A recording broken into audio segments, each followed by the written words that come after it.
Okay, we're now being joined by Gegard Mousasi. Santiago, go ahead. Hey Gegard, Santiago hier. Leuk om je weer even te spreken, vriend. Alles goed? Ja, goed vriend, dankjewel. Gegard, how much would a Bellator Amsterdam event mean to you? And can you describe the feeling going through your body when you just think about doing a walkout in the beautiful city of Amsterdam with 20,000 fans all screaming your name? That was in the planning, I think, before COVID. It was in the planning for Bellator to come to Amsterdam. Yeah, things changed. That's definitely one of the things on my bucket list, and that would be nice. I haven't fought in Holland for a long, long time. So at this stage, maybe as a champion, that would be a cherry on top, they say. Gegard, there are these Logan brothers. I'm not sure if you heard about them, but they are very famous on TikTok or something, and they bring a lot of viewers to their boxing matches. They both currently box under the Showtime banner at 190 pounds, which is, of course, the most optimal weight for you. Is a boxing money fight with either one of these brothers something that would excite you in the future, Gegard? I would definitely take the fight if they would think as me as a, because they can pick the opponent. So would say, hey, come fight, I wouldn't say no for sure. Who is going to be in your corner for this fight, Gegard? Did you bring Gökhan Sarıkan with you? Yeah, my friend Gökhan, Ricardo, Kamran, my brother. Okay, Tony. Hi, Gegard. Hope you're well. I want to ask you a slightly different question, and this is more learning from your experience in the kickboxing world. We've seen leg kicks, and more specifically calf kicks, play a huge factor in a number of fights recently. I just wanted to get your opinion on why you feel that they're being utilised so much and why people are struggling to defend them. Well, against Douglas Lima, I got plenty of them, and after the fight, I wasn't walking well, so it definitely worked. That's what I can tell you.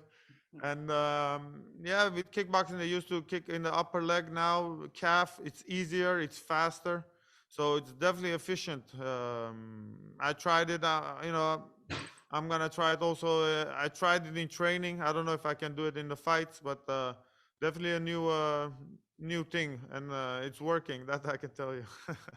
Thank you. All the best for Friday. Thank you. Thank you.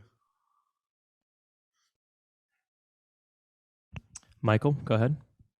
Hey, Gegard, hope you're doing well. You've been active inside the MMA industry for over 18 years, and you're on a point of your career where every fight is extremely important. Like every fight matters.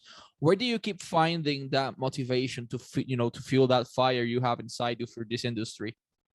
Well, I'm a professional. I think as a professional, you do your work, you show up, you make weight, and yeah, I had fights where I was less motivated, but it's a setback, and then you bounce back.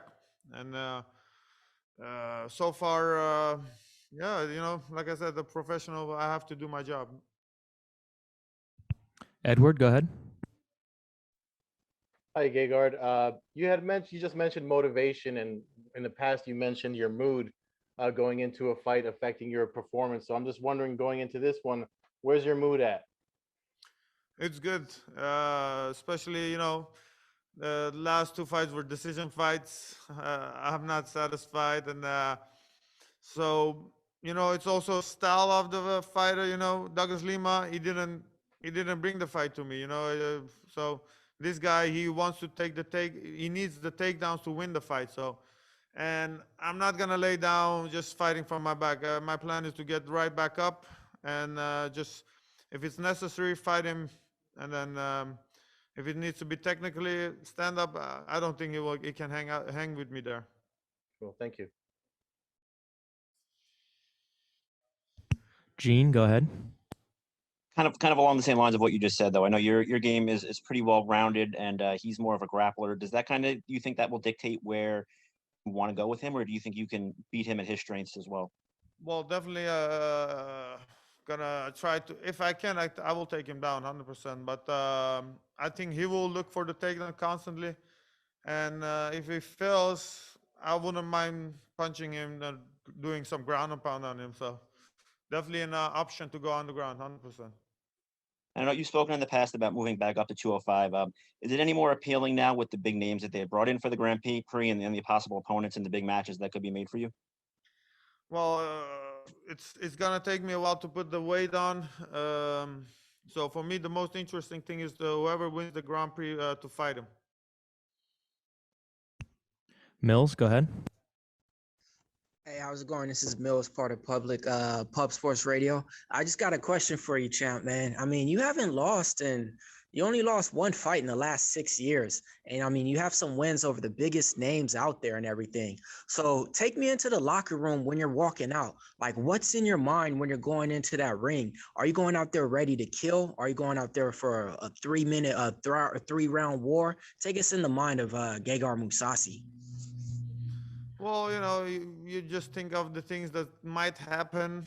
The closer I get to the cage after that, I don't feel a lot. Once I'm in the cage, I'm not anxious or stressful. But just before the walkout, you still think, okay, I have to do this, I have to do that.